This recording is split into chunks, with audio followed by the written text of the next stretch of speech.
আমার নাম সানজিদা। আমি যখন ক্লাস 4 এ পড়তাম তখন জিন-ভূত এসব বিষয় নিয়ে অনেক গবেষণা আর কৌতূহল ছিল।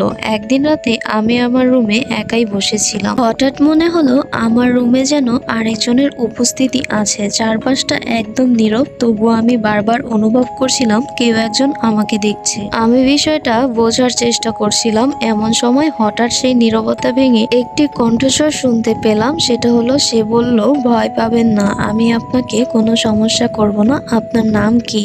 আমি ভয় পেলেও সাহস করে উত্তর দিলাম, সানজিদা আক্তার ফাতেমা। তারপর সে বলল, আমার নাম সিজান। আমি অবাক হয়ে তাকে জিজ্ঞাসা করলাম, আপনার বয়স কত? সে শান্ত কণ্ঠে বলল, 20,000 বছর। আমি ভেবেছিলাম হয়তো কেউ আমার সাথে মজা করছে, তাই হেসে বললাম, মজা করছেন নাকি? কিন্তু সে আবারও বলল, না, আমি একটি জিন। এই কথা শুনে আমার শরীর কেঁপে উঠছিল, কারণ মানুষ যত সাহসী হোক না কেন, অদৃশ্য কোনো কিছু তার সাথে কথা বললে ভয় লাগাটাই স্বাভাবিক। আমি তখন তাকে বললাম, আপনি যদি সত্যিই থাকেন তাহলে আমার সামনে আসুন। বাইরে বাতাস যেন জোরে বয়ে গেল। মুহূর্তের মধ্যেই সে আমার সামনে উপস্থিত হলো। তাকে দেখতে অদ্ভুত সুন্দর লাগছিল। আমি ভয় আর বিস্ময়ে একদম চুপ হয়ে গিয়েছিলাম। ঠিক তখনই ফজরের আজান ভেসে এলো। আজানের শব্দ শোনা মাত্রই সে ধীরে ধীরে অদৃশ্য হয়ে গেল। এরপর পুরো 1 বছর তার আর কোনো দেখা পাইনি। কিন্তু আমি যখন 5ম শ্রেণীতে উঠি তখন আবারও তার সাথে আমার দেখা হয়। গল্পটা যদি আপনাদের কাছে ভালো লাগে তাহলে আমি 2য় পর্ব